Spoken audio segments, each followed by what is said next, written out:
Alright, अस्सलाम वालेकुम everyone. मेरा नाम महविश दानिश है। मैं Jafar agro services high efficiency irrigation systems team की प्रोडक्ट मैनेजर हूँ। मैं अपनी और अपनी टीम की तरफ से हमारे पास जितने भी पार्टिसिपेंट्स हैं, आप सबको खुशामदीद कहना चाहूँगी। आज का वेबिनार हमने ख़ास सब सरफेस ड्रिप इरिगेशन या ज़ेरे ज़मीन ड्रिप इरिगेशन सिस्टम पर कमाद की काश्त से मुतालिक वेबिनार रखा है। आप लोगों में से शायद कुछ लोग हमारे पहले भी वेबिनार्स को ज्वाइन करते रहे होंगे।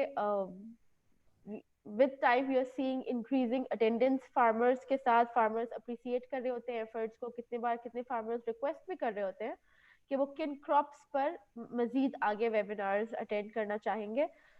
तो चलिए आज का वेबिनार शुरू करते हैं। आज के वेबिनार में हमारे पास जो प्रेजेंटेशन जो कंटेंट है वो हमारी एग्रोनॉमी टीम प्रेजेंट कर रही होगी। हमारे साथ हमारे manager agronomy mister Irfan Nawaz हैं। हमारे कंसल्टेंट एग्रोनॉमिस्ट मिस्टर अब्दुल मालिक शेख हैं। ओके, हमारी जो आज की प्रेजेंटेशन है उसमें हम देखेंगे कि सब सरफेस ड्रिप इरिगेशन है क्या, वो सरफेस इरिगेशन से डिफरेंट किस तरह से है, कमाद की काश्त सब सरफेस ड्रिप इरिगेशन पे कैसे की जाती है। इसके अलावा हम आपके साथ और शेयर करेंगे कि हमारी टीम ने अब तक कितनी जगह कितने ट्रायल्स किए हैं सब सरफेस ड्रिप इरिगेशन पर शुगर केन पे, और हमें किस तरह के रिजल्ट्स मिले हैं। हम इस प्रेजेंटेशन में कुछ टेस्टिमोनियल्स भी देखेंगे जिसमें हमारे जो फार्मर्स हैं जिन्होंने हमारे साथ अभी तक शुगर केन कल्टीवेट किया है सब सरफेस ड्रिप इरिगेशन पे, गन्ने की काश्त जिन काश्तकारों ने की है उनके तासुरात भी हम सुनेंगे। उनका क्या कहना है, उनका क्या एक्सपीरियंस है, उन्हें किस तरह के रिजल्ट्स मिले हैं। हम इस सेशन में एक सवाल जवाब का सेशन भी करेंगे ताकि हमारे साथ जितने भी फार्मर्स हैं, आपको जो भी कंफ्यूजन है, जो भी क्लैरिटी चाहिए, आपके जो भी सवाल जवाब है उनको हम एड्रेस करेंगे। ये सवाल जवाब का सेशन हम प्रेजेंटेशन के एंड में रखेंगे। उस वक्त तक आपके पास जितने भी सवाल जवाब है वो प्लीज अपने पास नोट करते रहिए। एंड में हम आपको मौका देंगे, आप या तो क्वेश्चन आंसर की विंडो में टाइप करके हमसे अपना सवाल कर सकते हैं या फिर आप अपना हैंड रेज का ऑप्शन यूज कर सकते हैं। तो फिर हम आपसे आपकी आवाज में ही आपका सवाल सुन लेंगे। तो चलिए, आई रियली होप कि हमारा आज का सेशन अच्छा रहे। Let's start. Over to you Irfan. Assalamu alaikum. Thank you very much, Bhavish. Just let me share the screen.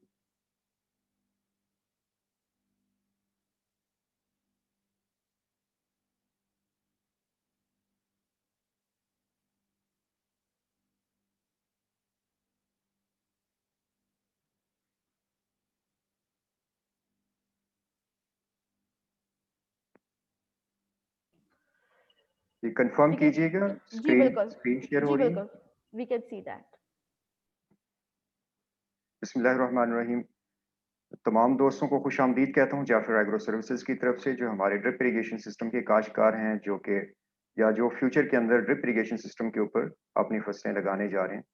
आज का हमारा ये वेबिनार ड्रिप इरिगेशन सिस्टम बराए कमाद को कैसे हम ड्रिप इरिगेशन सिस्टम के ऊपर बहुत अच्छी पैदावार ले सकते हैं, और जो हमने 2 सालों के अंदर इसका रिजल्ट निकाला, मुख्तलिफ जगह के ऊपर हमारे जो ट्रायल्स लगे हुए हैं, उनकी पिछले साल कितनी पैदावार थी, इस साल हमारी जो रटून की क्रॉप है उसके ऊपर हमने कितनी पैदावार हासिल की और इसका तरीक़ेकार क्या है, तो इस बारे में आज हमारा ये डिटेल में जो है वेबिनार है। मैं अपना तारुफ थोड़ा सा करवा देता हूँ। मेरी एमएससी ऑनर हॉर्टिकल्चर में ज़रिए यूनिवर्सिटी फैसलाबाद से मैंने किया, और इरिगेशन एंड वाटर कंजर्वेशन के अंदर मैंने ट्रेनिंग हासिल की कैंसर स्टेट यूनिवर्सिटी अमेरिका से। इस वक्त manager agronomist as a Jafar brother के साथ ड्रिप इरिगेशन डिवीजन के अंदर मैं काम कर रहा हूँ। इससे पहले MA agri farm greenhouse के फार्म के ऊपर मैं काम कर रहा था, और फार्म एंड डेयरी मैनेजर इससे पहले मिचेस फ्रूट फार्म के ऊपर मैंने काम किया। तो मेरे शोबा जाते हैं सब्जियात, बागबानी, फार्म मैनेजमेंट और डेयरी फार्मिंग है। अगर आज के सेमिनार की हम तफसील देखें तो ड्रिप इरिगेशन का तारुफ होगा, और इसके बाद ड्रिप इरिगेशन और रवायती आबपाशी का तकाबली जायजा लेंगे हम। कमाद की काश्त बजरिए ड्रिप इरिगेशन सिस्टम कैसे की जाती है, इसको डिटेल में देखेंगे और ड्रिप इरिगेशन सिस्टम के फ़वाइद जानेंगे। और तरक्की पसंद कमाद के काश्तकारों के कमेंट्स जिन्होंने सब सरफेस ड्रिप इरिगेशन सिस्टम के ऊपर, ज़ेर ज़मीन ड्रिप इरिगेशन सिस्टम के ऊपर कमाद की फसल लगाई और उसके जो उन्होंने रिजल्ट्स दिए, उनके कमेंट्स हम देखेंगे। उसके बाद फिर सेशन जो है वो हमारे कंसल्टेंट एग्रोनॉमिस्ट अब्दुल मालिक शेख साहब वो कंडक्ट करेंगे। उसकी क्रॉप की एग्रोनॉमी की सपोर्ट जो है उसके ऊपर बात करेंगे। पानी और खादों का मुतवाज़िन इस्तेमाल के ऊपर डिटेल में बात करेंगे। और फिर एंड के ऊपर सवाल जवाब का सेशन होगा और हमारे साथ डॉक्टर मकबूल साहब हमारे जनरल मैनेजर टेक्निकल हैं, जो कि न्यूट्रिशन मैनेजमेंट के ऊपर जो है आपके सवालों के जवाब जो है वो देंगे। अगर हम 2015 को 50 को देखें तो सबसे बड़ा जो हमें चैलेंज पेश आने वाला है हमारी बढ़ती हुई आबादी कि 2050 के अंदर इस वक्त जो आबादी 7 अरब इंसान है, 7 बिलियन है, ये 9 बिलियन तक पहुंच जाएगी। इसके लिए हमें 60% ज़्यादा खुराक की ज़रूरत होगी। तो उस 60% ज़्यादा खुराक को पैदा करने के लिए हमें 55% ज़्यादा पानी रिक्वायर्ड होगा। उस 55% पानी को पंप करने के लिए, उस पानी को इस्तेमाल करने के लिए या इस खुराक को जो 60% खुराक ज़्यादा है इसको पैदा करने के लिए हमें 80% ज़्यादा एनर्जी की ज़रूरत होगी। तो इन चैलेंजेस से निपटने के लिए हमें आज से ही इसकी तैयारी करनी पड़ेगी। और आज के दिन का जो अहम पैगाम है, वो है कि पौधे हमेशा वतर हालत में पानी लेते हैं। पौधे खाद को चबाते नहीं बल्कि पानी के साथ चूसते हैं और बेहतरीन पैदावार के लिए ज़मीन को हमेशा वतर हालत में रखें। अगर वतर हालत के अंदर ज़मीन होगी, तो पौधा जो है वो पानी भी लेगा और खुराक भी हासिल करेगा। अगर पानी ज़्यादा है ज़मीन के अंदर, हवा बिल्कुल नहीं है या इसके बरक्स बिल्कुल खुश्क हो चुकी है, वतर उसमें ख़त्म हो चुका है, फील्ड कैपेसिटी लेवल से नीचे आ गया मॉइस्चर, तो उस वक़्त भी पौधा जो है उस स्ट्रेस के अंदर रहेगा और ज़्यादा पानी फ्लड के अंदर भी पौधा जो है स्ट्रेस में रहता है। अभी हम देखते हैं कि ड्रिप इरिगेशन सिस्टम है क्या? ड्रिप इरिगेशन सिस्टम आबपाशी का एक ऐसा निज़ाम है जो कि जिसके साथ पानी और खाद को डायरेक्ट पौधों की जड़ों के अंदर हम सप्लाई करते हैं, मुहैया करते हैं, जिससे पौधे जो है सेहतमंद भी होते हैं और उनकी पैदावार भी बढ़ती है। तो ड्रिप इरिगेशन सिस्टम की स्कीमेटिक इस तरह होती है। अगर मैं यहाँ पे आपको शेयर करूँ पॉइंटर के थ्रू, ये हमारा वेल है जिस जगह के ऊपर पंप लगा होता है, ये ज़मीन से या तालाब के साथ जो तालाब के अंदर पानी होता है उसको पंप करता है। पंप करने के बाद यहाँ पे एक वाल्व होते हैं। उन वाल्व्स में से जो एनआरवी जो कि पानी के प्रेशर को वापस नहीं जाने देता, उससे आगे कुछ फ़िल्टर्स लगे होते हैं। सैंड फ़िल्टर है, हाइड्रोसाइक्लोन फ़िल्टर भी इसको कहते हैं। यहाँ पे जितनी रेत आ रही होती है सिस्टम के अंदर, उसको ये स्क्रीन क्लीन करने के बाद आगे लाइन के अंदर में आगे एक और फ़िल्टर में भेज देता है, जिसको हम सैंड मीडिया फ़िल्टर कहते हैं या ग्रेवल फ़िल्टर कहते हैं। यहाँ पे बड़े पार्टिकल जो होते हैं, वो यहाँ पे क्लीन होते हैं। क्लीन होने के बाद फिर यहाँ पे एक सिस्टम होता है वेंचुरी, जो कि खादों को यहाँ पे सक करने के बाद इस लाइन के अंदर जो मिक्स कर देते हैं, पानी जो गुज़र रहा होता है उसमें। और यहाँ से आगे एक और फ़िल्टर होता है जो कि खादों के ज़रात हैं, उनको फ़िल्टर करने के बाद डिस्क फ़िल्टर कहते हैं इसको, मेन लाइन के अंदर पानी को भेज देते हैं। और ये मेन लाइन से आगे सब मेन निकलती है, उसके ऊपर लेटरल्स निकली होती हैं। हर लेटरल के साथ स्पेसिफिक डिस्टेंस के ऊपर एक ख़ास फासले पे ड्रिपर लगे होते हैं, सुराख होते हैं, जिनका शुरू में भी पानी का बहाव बराबर होता है और आखिर के अंदर भी पानी का बहाव बराबर होता है।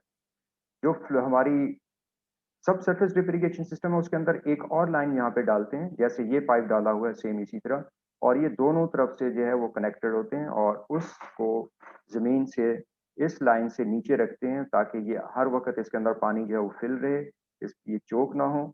और अगर क्लीनिंग हमें करनी पड़ती है क्योंकि ज़ेर ज़मीन होती हैं ये लेटरल सब सरफेस ड्रिप इरिगेशन सिस्टम के अंदर, तो इसको साइडों के ऊपर जो है वो वाल्व भी लगाए जाते हैं क्लीन करने के लिए, जैसे यहाँ पे वाल्व लगा हुआ है। तो ये इसकी स्कीमेटिक है। होता क्या है कि ड्रिप इरिगेशन सिस्टम के अंदर जिस वक़्त हम पानी देते हैं पौधे को, तो उसको खुराक भी देते हैं और पानी भी देते हैं और उसके साथ जड़ों के अंदर उसको हवा भी मुयस्सर रहती है। और इसके बरअक्स फ्लड इरिगेशन के अंदर क्या होता है कि जिस वक़्त हम पानी भर के लगाते हैं, तो उसकी जड़ों से हवा निकल जाती है, जिसकी वजह से पौधा स्ट्रेस में रहता है।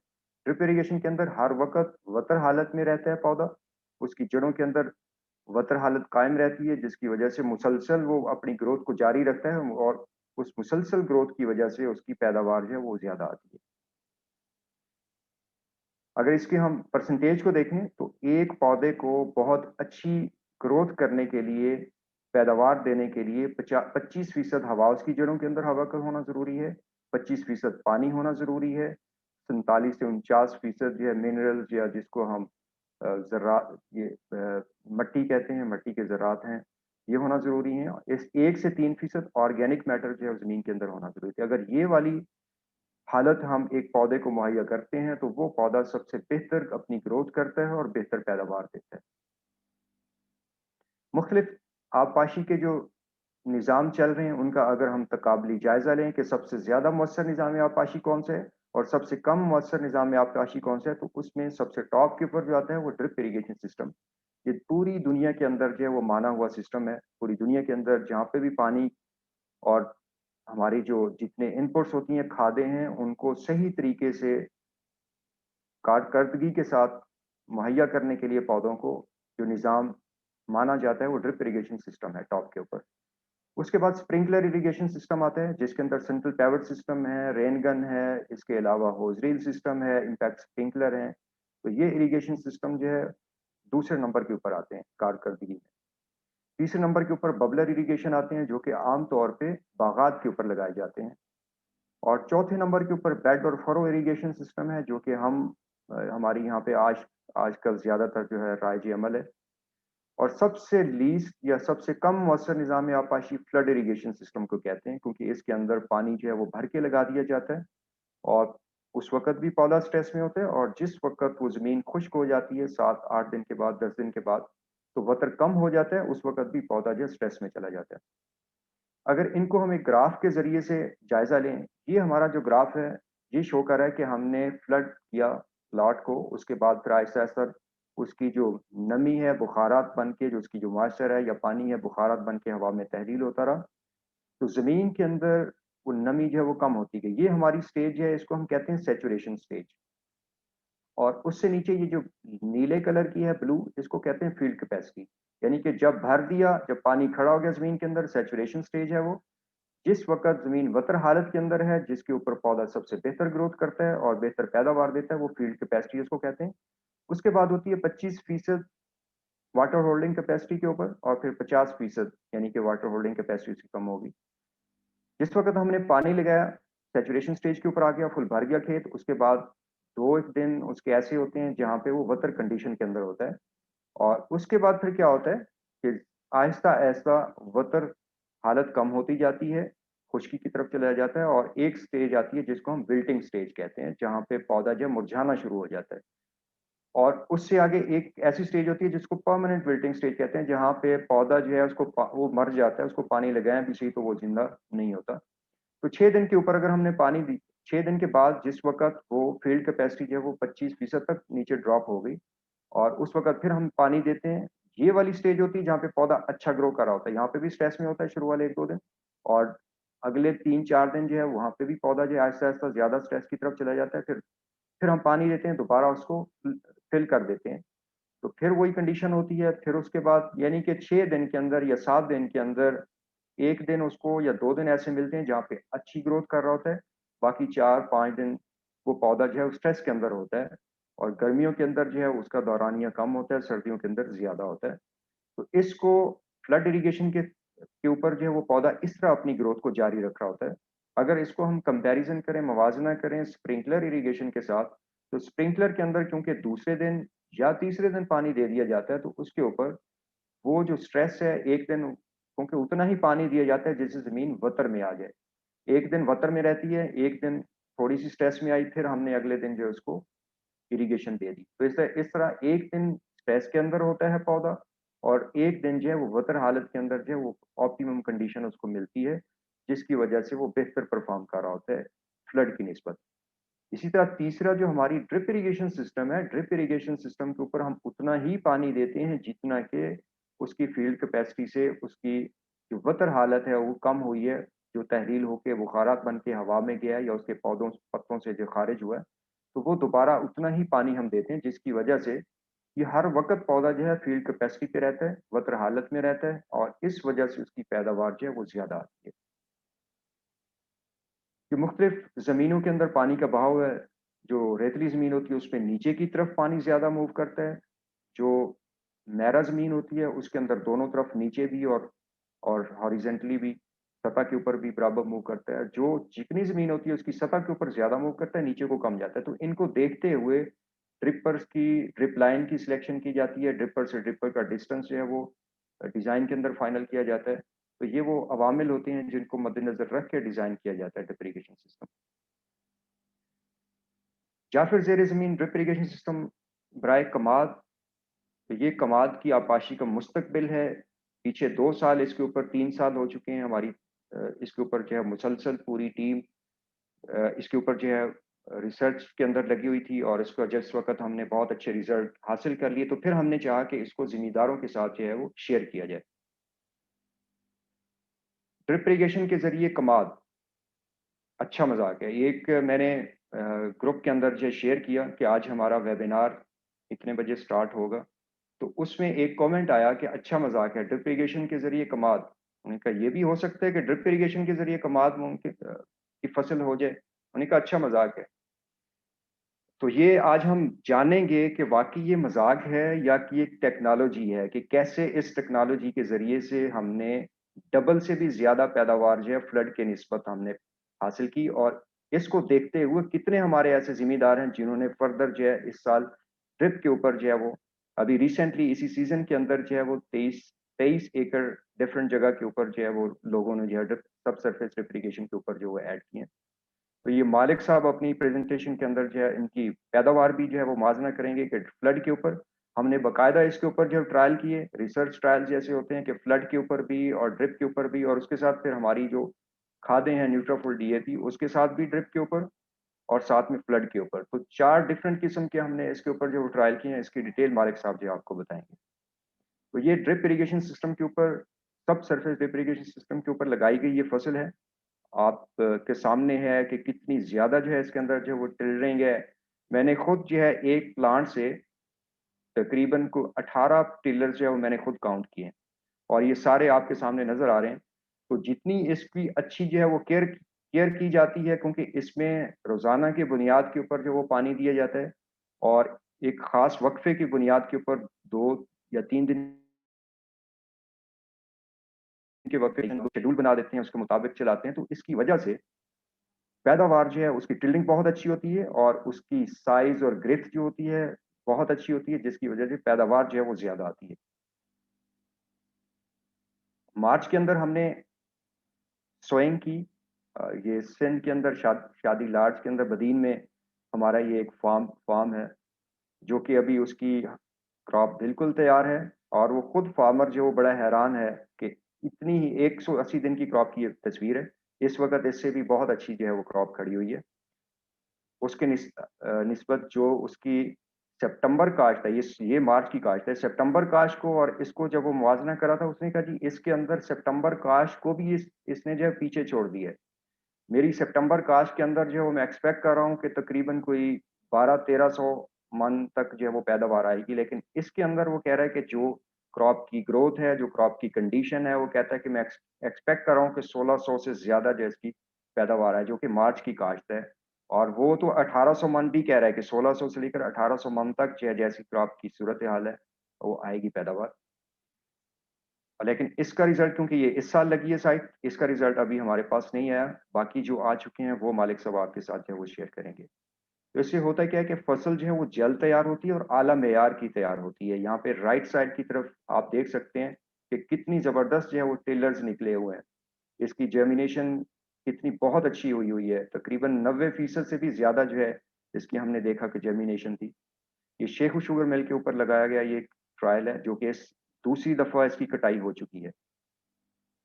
इसके फ़ायदे क्या हैं? जो सब सरफेस ड्रिप इरिगेशन जो शुगरकेन के ऊपर, जो गन्ने के ऊपर हम लगाते हैं, उसके फ़ायदे क्या हैं? ये ऐसा जदीद निज़ाम है जिसमें खेत के अंदर जितने भी पौधे होते हैं, सबको यकसां जो है आबपाशी मैसर होती है और आबपाशी उसकी डायरेक्ट जड़ों के अंदर जाती है और खुराकी अज्ज़ा भी उसकी जड़ों के अंदर ही उसको मिलते हैं। तो उसकी वजह से क्या होता है कि उसकी बढ़ोतरी जो है वो बहुत बेहतर होती है और और इसकी जितने भी खुराकी अज्जा होते हैं उसकी पैदावारी हदफ को जो है वो सामने रखकर हम अ, फैसला करते हैं कि कितने इसको जो है वो हमने पैदावार लेनी है तो कितने इसके अंदर हमने खादों जो है वो इस्तेमाल करनी है। जितना पानी रोज़ाना की बुनियाद के ऊपर जो तहलील होके आबो-हवा बुखारात बन के माहौल में चला जाता है, उतना ही पानी उसको जो है दे दिया जाता है, जिसकी वजह से फसल जो है वो स्ट्रेस के अंदर नहीं आती, स्ट्रेस में आने से महफूज़ रहती है, तो अच्छी पैदावार देती है। तो इसका तरीक़ेकार क्या है? ज़ेरे ज़मीन ड्रिप इरिगेशन सिस्टम जो है, इसके अंदर क्या करते हैं कि हम लेटरल को ज़मीन से 6 इंच नीचे जो है वो दबा देते हैं और इसको एक ट्रैक्टर के पीछे चलने वाली एक मशीन है, अगली स्लाइड के अंदर उसकी जो है क्लियर पिक्चर भी आएगी। उसके साथ पहले हम क्या करते हैं कि लेटरल को नीचे बिछा देते हैं 6 इंच नीचे ज़मीन के अंदर और उसके साथ ही दोनों साइडों के ऊपर जो है वो छोटी-सी एक खालियाँ बन जाती हैं, जिसके अंदर बाद में वो समय जो होते हैं हमारे जो गन्ने के जो सेट्स हैं वो उनके अंदर जो है वो रख देते हैं। और लेटरल को हम क्या करते हैं कि कोशिश करते हैं पीली लाइन इसकी ऊपर रहे ताकि उसके जो सौराख हैं वो बंद ना हों, उनमें से पानी का इखराज जो है वो बराबर जो है वो मुनासिब जो है वो होता रहे। और दूसरा ये करते हैं कि इसके हर लेटरल के दोनों साइडों के ऊपर 6 इंच एक साइड पे और 6 इंच दूसरी साइड के ऊपर जो वो पेयर्ड रो हम लगाते हैं। 2 गन्ने की जो है वो बीज की लाइनें जो है वो बिछाते हैं। तो इस तरह हर लेटरल से दूसरी लेटरल का जो फ़ासला होता है वो 5 फुट रखते हैं और गन्ने की लाइनों का जो आपस में फ़ासला होता है वो हम 4 फुट रखते हैं।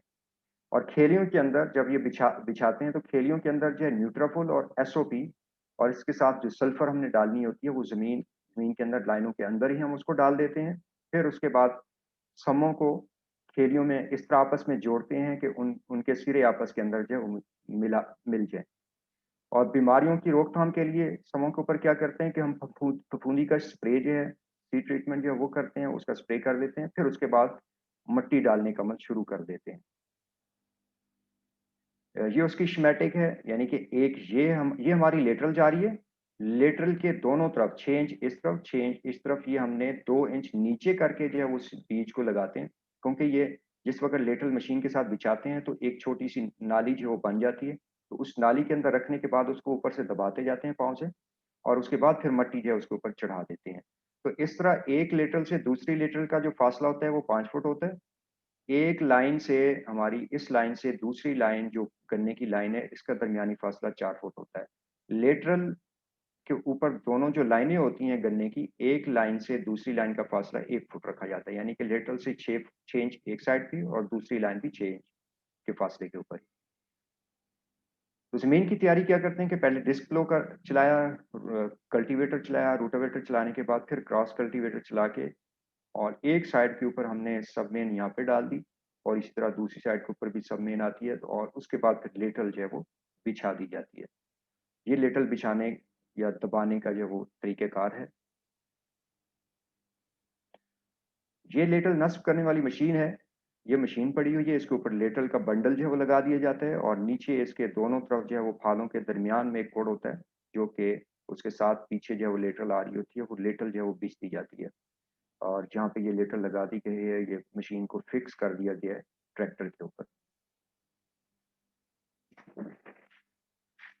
प्लांटिंग ज्योमेट्री क्या रखते हैं हम?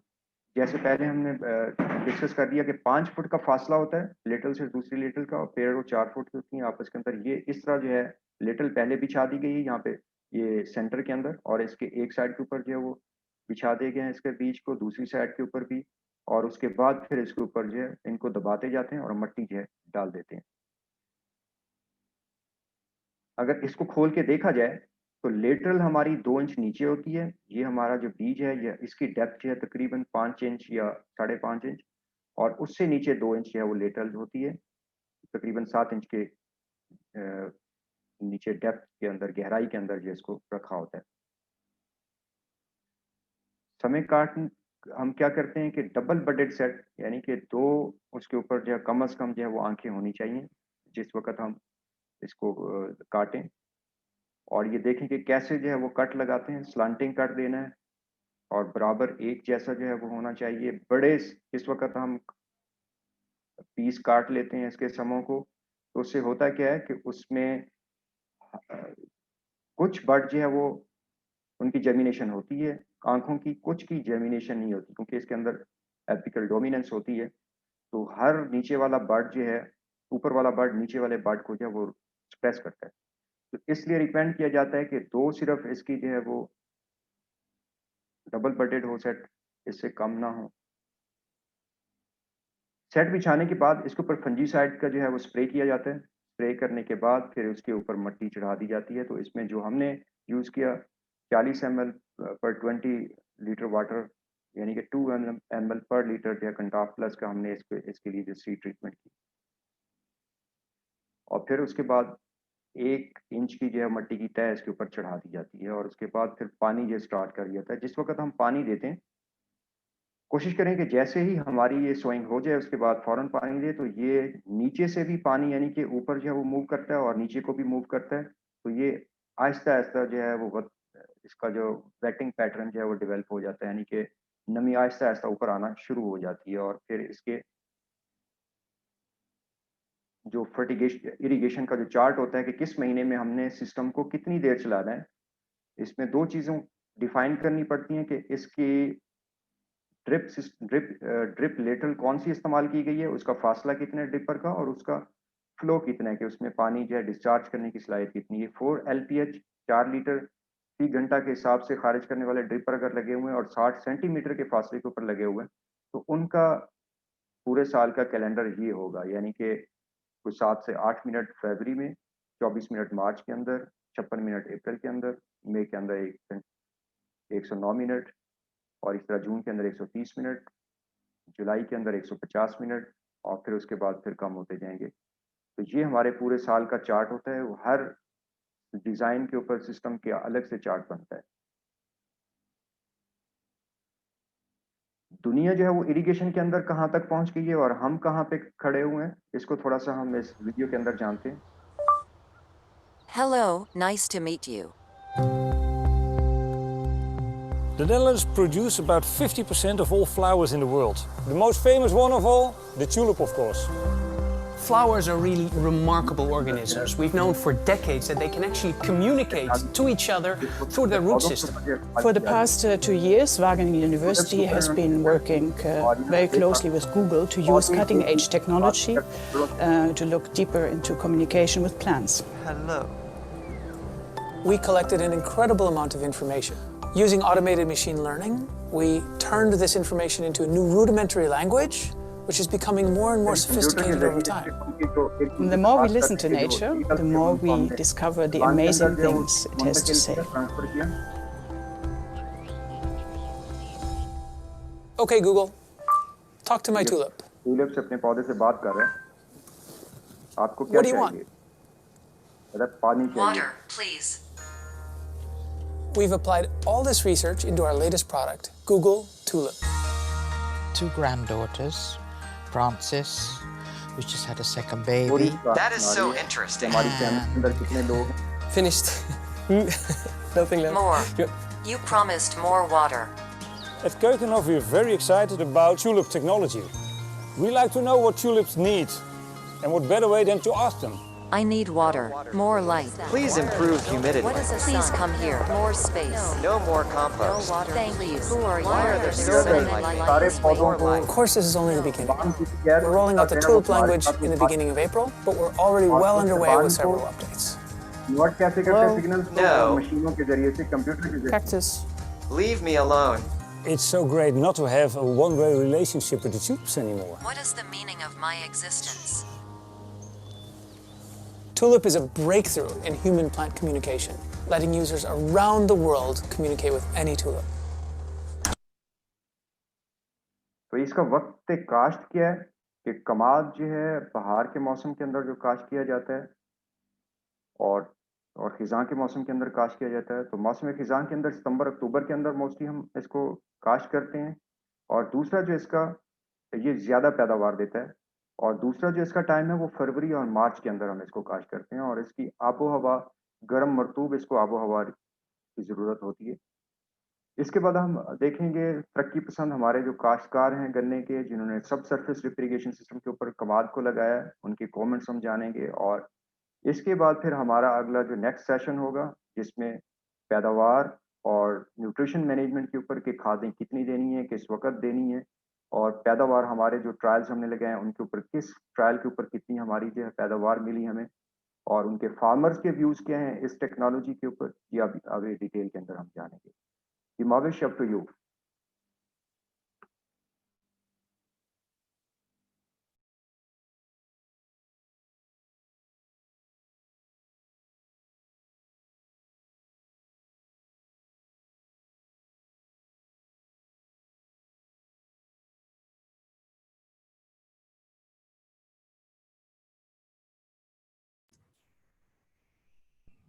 माविश, आवाज नहीं आ रही। माविश, माविश आपका म्यूट है, स्पीकर म्यूट है। I'm so sorry. Ji I was just saying कि thank you so much for agronomists जो कि फील्ड में जाके जिन्होंने हमारे फार्मर्स के जो तासुरात हैं उनको वीडियो पे कैप्चर किया और हमने एक वीडियो बनाई है जो हम आपके साथ शेयर करेंगे जिसमें हम देखते हैं जो जिन काश्तकारों ने ऑलरेडी कमाद काश्त किया है सब सरफेस ड्रिप इरिगेशन के साथ, उनका क्या कहना है।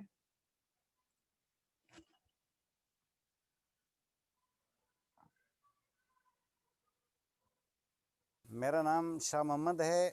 मैं एडमिरल जंजुआ फार्म पे एज ए मैनेजर हूँ डिस्ट्रिक्ट बदीन में। हम हर साल एक 100 एकड़ रकबा पे गन्ना लगाते हैं।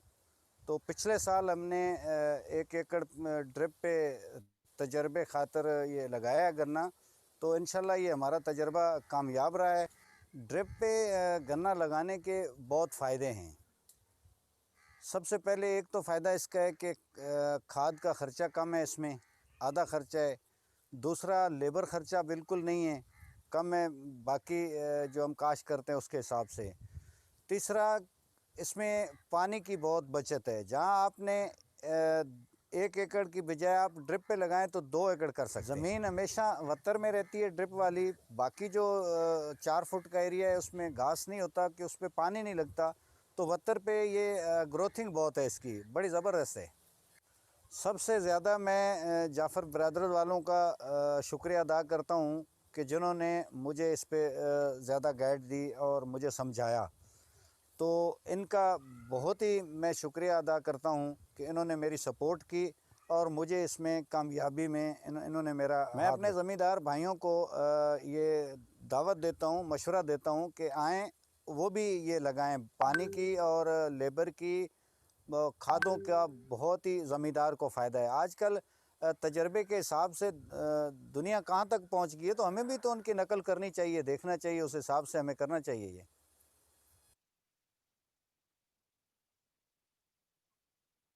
अस्सलाम वालेकुम जी। इस वक्त हम अपने फार्मर अदनान नज़ीर के साथ हैं और हम यहाँ ज़िला मंडी बहाउद्दीन के गांव बार मूसा में मौजूद हैं। यहाँ पर हमारा जी 8 एकड़ों पर सब सरफेस ड्रिप इरिगेशन के थ्रू कमाद लगा हुआ है, जिसमें हमारे पास मोडी कमाद भी है और नया कमाद भी है। तो आए हम अपने फार्मर अदनान नज़ीर से इस बारे में थोड़ी सी बातचीत करते हैं ताकि हमें पता चले कि ड्रिप इरिगेशन के सिलसिले में इन्होंने जो फ़वाइद अभी तक हासिल किए हैं फ्लड के मुकाबले में वो क्या क्या है। अस्सलाम वालेकुम अदनान। वालेकुम सलाम। क्या हाल चाल है? ठीक है, अल्लाह का शुक्र है, ज़बरदस्त। अच्छा भाई अदनान, ये पहले सबसे बताएं कि सिस्टम जो है अपना आपका ये कब आपने लगवाया? ये हमने 2018 में तकरीबन 25 एकड़ पे ड्रिप इरिगेशन सिस्टम लगवाया। ठीक है, तो जाफ़र एग्रो सर्विसेज का जो आप ड्रिप इरिगेशन सिस्टम इस्तेमाल कर रहे हैं जी जी, उससे आपको क्या लगता है कि वो जो खुले पानी पे जो हमारा कमाद लगता है उसमें और इसमें क्या फ़र्क है? बहुत ज़्यादा फ़र्क है, क्योंकि जो हम खुला पानी लगाते हैं वो तो कुछ दिन उसमें वतर ज़मीन जो है कुछ दिन वतर हालत में रहती है, लेकिन इससे ये है कि रोज़ का रोज़ आप पानी दे सकते हैं, रोज़ का रोज़ आप उसको खाद दे सकते हैं। जिधर आपके वो समय होते हैं उनको ही पानी और खाद मिलती है, आपका एक भी कतरा उसमें से ज़ाया नहीं जाता। इसलिए हम तो बहुत मुतमिन हैं कि ड्रिप इरिगेशन सिस्टम ही लगवाना चाहिए, खुला पानी ज़मीन को नहीं लगाना चाहिए। आप मुझे बताएं कि पहले साल आपने पैदावार कितनी हासिल की फी मन जो पहले फी एकड़ जो मन पहले साल जब हमारा पहली दफ़ा लगा है उस वक्त हमारे 1 एकड़ की पैदावार आई है 1250 मन। 1250 मन? हाँ, 1 एकड़ की। अच्छा, तो इस साल जो अब आप मोडी कमाद ले रहे हैं, इस साल जो हमारा मोडी कमाद है उसकी तकरीबन 1450 मन आई है। 1450 मन फी एकड़ ठीक हो गया। और वैसे ये तो हो गया पैदावार, और अगर रेट की बात करें तो रेट आपका कितना लग रहा है फी कनाल? हमारा फी कनाल का इस दफा तकरीबन 45,000 रुपया लग रहा है। 45,000 रुपये फी कनाल। तो जो आपके हमसाये में पड़ोस में जो दूसरे कमाल लगे वो उसमें क्या पैदावार? 20,000-25,000 की कनाल सेल हो रही है।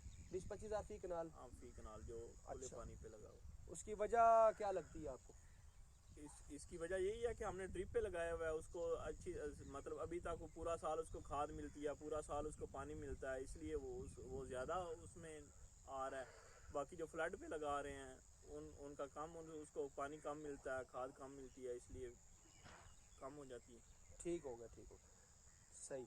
तो जाफर एग्रो सर्विसेज जो टीम है उसका ताउन आपके साथ बताएं। बहुत अच्छा रहा है हमारे साथ उनका, उन्होंने हमारे साथ बहुत कोऑपरेट किया है, तो बहुत अच्छा जो है हमारा सिस्टम चलता रहा है, कोई ख़राबी नहीं आई, बहुत अच्छा सिस्टम। जाफर की आप खादें भी इस्तेमाल कर रहे हैं? हम उसकी हम DAP कर रहे हैं, यूरिया कर रहे हैं जाफर की। उसका रिजल्ट ठीक लग रहा है? बहुत अच्छे रिजल्ट हैं दूसरी खाद के मुकाबले।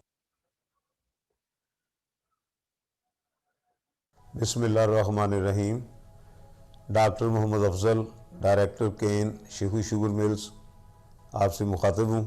हमने 2 साल पहले जाफर ब्रदर के तावन से एक ट्रायल सब सरफेस ड्रिप इरिगेशन पे किया, और ये ट्रायल जो है ये सबसे पहले हमें ये एजाज़ हासिल है कि ये शुगर मिल ने इसको किया। और फिर जब उसके रिज़ल्ट्स आए, जब पहली उसकी फ्रेश क्रॉप की पैदावार आई तो वो 1450 मन फी एकड़ जो गन्ना जो मिल को सप्लाई हुआ वो आई। और फिर हमने उसको रेटूल रखा तो उसकी जो पैदावार थी वो 1300 मन फी एकड़ आई। और इंशाल्लाह हम उसका सेकंड और थर्ड रेटूल भी रखेंगे। और इसकी परफॉर्मेंस को देखते हुए, और दूसरी बात ये है जी कि इसके बहुत सारे फ़ायदे हैं। मसलन इससे सेम का कोई ख़तरा नहीं है, क्योंकि सिर्फ इसमें 50% पानी फ्लड इरिगेशन के मुकाबले में हम जो होता है वो इसमें लगता है। अलावा जी खादें अद्वियात जो हैं वो सिस्टम के थ्रू डालने से भी बहुत सारे उसे अखराजात में कमी वाक़ हो जाती है, और ये जड़ों के नज़दीक हर चीज़ पहुंच जाती है। ज़्यादातर हमारे काश्तकार जो भाई हैं वो जाफर ब्रदर को खाद की सप्लाई करने की कंपनी और अद्वियात सप्लाई करने की कंपनी समझते हैं, लेकिन आपको ये सुन के बड़ी खुशी होगी कि जाफर ब्रदर जो है वो नए से नए फील्ड में आती है, जिसमें ड्रिप इरिगेशन और सब surface drip irrigation, central pivot system, और इस पे इसने काफ़ी काम किया है। इसने बहुत सारे गवर्नमेंट के प्रोजेक्ट्स किए हैं, और इसके अलावा ये फार्मर के साथ ही मिलके काफ़ी प्रोजेक्ट कर रही है। तो इस बारे में इनको मुबारकबाद दूंगा कि इनकी जो R&D का काम है, ये शायद बहुत कम कंपनियां इस लेवल पे ये काम कर रही हैं। All right, then I think we should move forward. Malik साहब की presentation की तरफ। Malik साहब, over to you.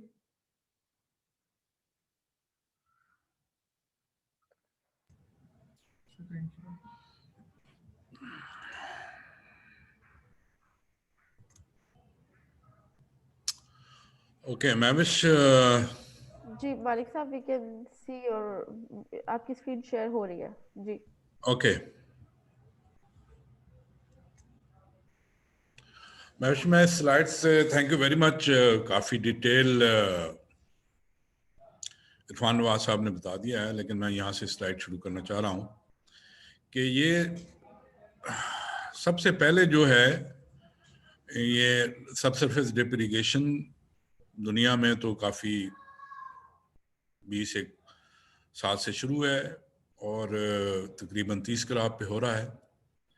और जाफर ब्रदर्स ने ये एक पाकिस्तान में एक पहला तजर्बा शुरू किया 218 में, और मैं इस मामले में शेखू शुगर मिल के हम शुक्रगुजार हैं कि उन्होंने हमें यहाँ पे हमसे मिल के तो ये हमने एक पहला ट्रायल शुरू किया था जो कि 1 एकड़ के ऊपर है 218 में।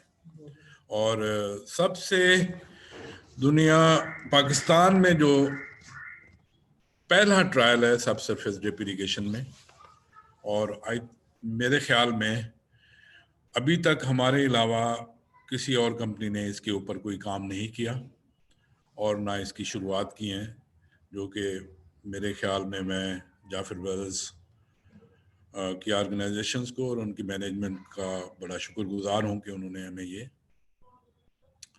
ट्रायल शुरू करवाया और पाकिस्तान के फ्यूचर के जो मुस्तकबिल के हालात को मद्देनज़र रखते हुए हम ये ट्रायल शुरू किए। ओके जी, ये मैंने बात कर ली है, चीज़ क्रॉप के ऊपर है, 25 साल से ये काम शुरू है। ये काफ़ी डिटेल में बात हो गई है कि ये बिल्कुल पानी जड़ों तक रहता है और मुतवातिर रहता है। इंस्टॉलेशन इसके ऊपर भी काफ़ी बात हो गई है। अब मैं बात करता हूँ कि जो हमारे जो ट्रायल हैं, जो हमने 18 में शुरू किया, 19 में हमें इसकी पैदावार हासिल हुई, फिर इनकी हमने रिटर्न रखी है। ये हमारे तकरीबन 5 फार्मर्स हैं जिनको हमने शुरू करवाया था, लेकिन सबसे पहले शेखू शुगर मिल है 18 में, फिर राहिल खान डाहिर हैं हमारे रहीम यार खान में 19 में हमने शुरू किया। उसके बाद ये हमारा सेकंड ट्रायल था। अभी उनकी रिटर्न जो है वो अभी हार्वेस्ट नहीं हुई, इसके इंशाल्लाह ताला 3-4 या हफ्ते के अंदर रिजल्ट्स आ जाएंगे, हम कम्युनिकेट कर देंगे। नज़ीर साहब हैं, अदनान नज़ीर साहब बदी अपना सरगोदा से, शकूर साहब हैं फैसलाबाद से, और वसीम साहब ख़ास तौर पे मर्दान शुगर मिल में। आप ये देखें कि ये मुवाजना किया हुआ है सब सरफेस का। SDI से मुराद ये है सब सरफेस ड्रिप इरिगेशन, और फ्लड में पैदावार पहले साल हमारी ये देखें कि 219 में तमाम की, अगर ये जो येलो एरिया है इसमें अगर आप देखें ये परसेंटेज कैलकुलेट की हुई है, तो फ्रेश क्रॉप की हमारी फ्लड के निस्बत 33% ज़्यादा आई है डॉक्टर शेखू शुगर मिल में। सेकंड में यहाँ पे ज़रा थोड़ा सा इश्यूज है राहिल खान साहब का, इसका हम अभी वर्कआउट कर रहे हैं, देखते हैं कि क्या इसकी मैं बात करूँगा बाद में। अप्रैल में जो हमने फिर अदनान नज़ीर साहब हैं, यहाँ पे हमें पैदावार पहले फ्लड से 33% इजाफा हुआ है। इसी हिसाब से शकूर साहब के यहाँ 34% और वसीम मर्दान में तकरीबन 42% इजाफा हुआ है। बाकी फिर ये देखें डॉक्टर अफजल साहब ने भी टेस्टिमोनियल में बताया है, हमारी जो रिटर्न है 1306 मन आई है, जो कि फ्लड की निस्बत 35% ज़्यादा है। अदनान नज़ीर साहब यहाँ पे 47% है और 32% है आगे, और मर्दान में तकरीबन 40% है। तो ये हमें सबसे पहले एक मसला आ रहा था कि हमने ग्रो तो कर ली है, रिटर्न का इश्यूज था, इसलिए हमने इसको रिटर्न रखा। और आई थिंक अल्लाह की ज़ात का एहसान है हमारे ऊपर कि हमने रिटर्न को, मोटी फसल को बहुत अच्छे तरीके से उसकी ट्रैश मैनेजमेंट की है, और पैदावार भी माशाल्लाह बहुत ज़्यादा हमें हासिल हुई है हर जगह के ऊपर। और मोटी फसल का सबसे बड़ा मसला ये होता है कि उसकी ट्रैश मैनेजमेंट कैसे की जाए, वो मैं आगे चल के बताता हूँ। ये पैदावार में इजाफा है 2 साल का विद मोटी फसल के। हमें फ़ायदा क्या हुआ, इसकी भी बात हो गई है। हमें 25 दिन पहले 100% जर्मिनेशन हमने हासिल कर ली थी। 25 दिन के बाद, जो कि 20 से 15-20% पहले हुई फ्लड इरिगेशन से। साइल का मॉइस्चर अभी डिस्कशन हो गई है, पौधे के रूट के साथ ही रहा। और वाटर लॉगिंग का ख़ास तौर पे जो मसाइल हैं यहाँ मुजफ्फरगढ़ में या जहाँ पे भी गन्ना लगता है, ज़मींदार को अभी पता नहीं लगता, लेकिन 3-4 साल बाद, 5 साल के बाद पता चलता है कि जहाँ गन्ना लगा है वहाँ पे वाटर लॉगिंग का इशूज़ बहुत बढ़ के आता है, और ये हमारे लिए बड़ा मसला पैदा कर रहा है। स्पेशली जो कि कोटदू का एरिया था, जहाँ शेखू शुगर मिल है, ये सारा काटन का एरिया था, लेकिन जब से मुतवातिर गन्ना लगना शुरू हुआ है, ज़्यादा पानी देने की वजह से, फ्लड इरिगेशन की वजह से यहाँ पे बड़ी वाटर लॉगिंग का इफेक्ट बहुत ज़्यादा है। मैं यहाँ के तमाम इलाके के लोगों से गुजारिश करूँगा कि ये हमारी टेक्नोलॉजी सब सरफेस जो ड्रिप इरिगेशन है, ये प्रूवन है, यानी इसने अपने आप को साबित कर दिया है कि हम सब सरफेस पे गन्ना लगा सकते हैं और वाटर लॉगिंग से हम महफूज हो सकते हैं। वीड मैनेजमेंट हमारी बहुत कम हुई, हमें 46% पानी यहाँ से हमें बचत हुई। और फर्टिगेशन यानी कि जो भी हमने खाद दी मौके के मुनासबत से पौधे के ग्रोथ स्टेज के हिसाब से हम उसको खाद देते रहे, जो कि तमाम पौधों को मिलती है बिनस्बत फ्लड इरिगेशन के। और यूज़ एफिशिएंसी भी हमें तकरीबन 95% तक हासिल हुई, हमारी खाद ज़ाय नहीं हुई। और इसकी देखा देखी क्योंकि मॉइस्चर कम था तो डिजीज़ और इंसेक्ट मैनेजमेंट भी हमारी बहुत बेहतर तरीके से हुई, क्योंकि जब ह्यूमिडिटी कम हो तो ये चीज़ें कम आती। नंबर ऑफ़ टिलर्स की भी बात हो गई है, हमारी तकरीबन 25 से 40% हमें एनर्जी में भी सेविंग हुई है और लेबर भी इतनी ज़्यादा ज़रूरत नहीं है। जैसे मैंने कहा, हमें पहले साल 33% एवरेज और दूसरे साल 47% पैदावार में इजाफा हुआ है, फ्रेश में और रटून में भी। तो ये दोनों साल का डाटा है और मैं ये समझता हूँ कि हमारे बहुत अच्छे रिजल्ट्स आए हैं और इन्हीं रिजल्ट्स की बुनियाद के ऊपर इसके ऊपर हमने बात की है। अभी शाह मोहम्मद साहब का आपने बदीन वाले हमारे जो दोस्त हैं उनका आपने सुना होगा इंटरव्यू, यहाँ पे 1 एकड़ 20 मार्च को लगाई है। मोहम्मद नवाज साहब हैं मंडी बहाउद्दीन में, इन्होंने भी तो 5 एकड़ लगाई है 10 अप्रैल को। अभी इसकी हार्वेस्टिंग नहीं हुई और बदीन के एरिया में भी नहीं हुई। इसकी देखा देखी और फिर हमने स्टेप लिया, हमारे जिम्मेदार हैं तौसा में जहाँ पे कुछ भी नहीं हो रहा, उस इलाके में हमने तकरीबन कोई 2.5 एकड़ लगाया है। इसके मैं आपको पिक्स दिखाता हूँ, बहुत अच्छी क्रॉप जा रही है। कर्नल शाहिद कुरैशी साहब हैं, ये बुलरी शाह करीम मीर टंडो मोहम्मद ख़ान में 4 एकड़ इन्होंने लगाई हैं। और फिर टंडो मोहम्मद ख़ान में जो हमारे एक बहुत बड़े ज़िम्मेदार हैं जिन्होंने अभी 15 एकड़ पे लगा दी है अभी, लेकिन लगा ये सब सरफेस नवंबर में है।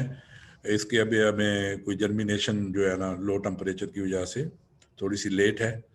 बहरहाल ये शाह मोहम्मद के मैं यहाँ पे ये बता दूँ कि अभी टोटल हमारे पास नई फसल जो है इन ट्रायल्स के बुनियाद के ऊपर, जिसमें हमारी टीम भी कॉन्फिडेंट हो गई है, उसको पुरतमाद हो गई है और ज़िम्मेदार भी हमारी इस बात पे अब यकीन करना शुरू कर दिया है उन्होंने।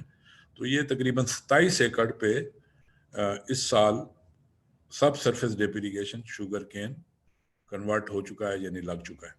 और इंशाअल्लाह ताला कोशिश यही होगी कि फरवरी में इसको और बढ़ाया जाए।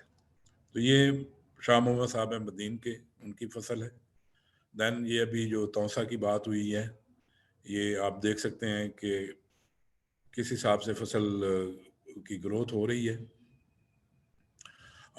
ये कर्नल शाहिद साहब हैं, यहाँ बारिश हो गई थी जिसकी वजह से थोड़ा बहुत वीड्स का मैनेजमेंट है, लेकिन आप ये देखें कि जर्मिनेशन और ट्रिलिंग का क्या इम्पैक्ट है। ये भी बात हो गई है, मेरे ख्याल में इस पे भी काफ़ी बात हो गई है। अब मैं बात करता हूँ न्यूट्राफुल की खादें। ये हमारी नई इन्वेंशन है जाफिर ब्रदर्स की। है क्या ये न्यूट्राफुल जो है एक जदीद खाद जो ख़ास तौर पे प्लांट ग्रोथ बैक्टीरिया जो है इसके ऊपर हमने कोट किया हुआ है। ये पीजीपी इसको हम कहते हैं, नामियाती तेज़ाब खारिज करता है, जिसकी वजह से ज़मीन के अंदर जो फास्फोरस जो जमी या फिक्स हो गई है उसको ये रिलीज़ करता है और खादों को ये मुकम्मल हल करके पौधे का खुराक का हिस्सा बनाता है। और ये हमने अमूमन ये खादें फर्टिलाइज़र, ये जो हमारे पीजीपी न्यूट्राफुल हैं, ये हम फ्लड में भी इस्तेमाल कर रहे हैं और हमने तकरीबन अपने तमाम ट्रायल्स में डीएपी न्यूट्राफुल और डीएपी यूरिया इस्तेमाल किया है, इसकी अफादियत को मद्देनज़र रखते हुए। इसका ये एक फ़ायदा है, या कम होता है, पीएच बेहतर हो जाती है जड़ों के नज़दीक, जिसमें खुराक पौधा जल्दी लेता है। और दूसरा ये एक एंजाइम्स खारिज करता है। ये एंजाइम जो है स्ट्रेस को, यानी कि पौधे के ऊपर कोई दबाव है उसको कम करता है, जिसकी वजह से जड़ें लंबी और घनी होते हैं और दबाव हयातियाती और गैर हयातियाती दबाव भी कम हो जाता है। एनवायरमेंटल दबाव जो है वो कम हो जाता है। ये हमारे ट्रायल रिजल्ट्स हैं जो कि फ्लड के हैं और भी बहुत ज़्यादा हैं, लेकिन बहरहाल ये मैं आपको वाज़ेह कर दूं, जहाँ पे न्यूट्रोफिल खादें इस्तेमाल हुई हैं, जहाँ पे नहीं हुई, ये स्टार इंडस्ट्रीज़ का हमारे शुगर केन इंडस्ट्रीज के साथ मिलके किया है। तकरीबन कोई 95 फार्मर हैं, उन तमाम का जो एवरेज जो आई है वो 183 मन फी एकड़ पैदावार ज़्यादा हासिल की है न्यूट्रोफिल खादें जहाँ हमारी इस्तेमाल हुई हैं।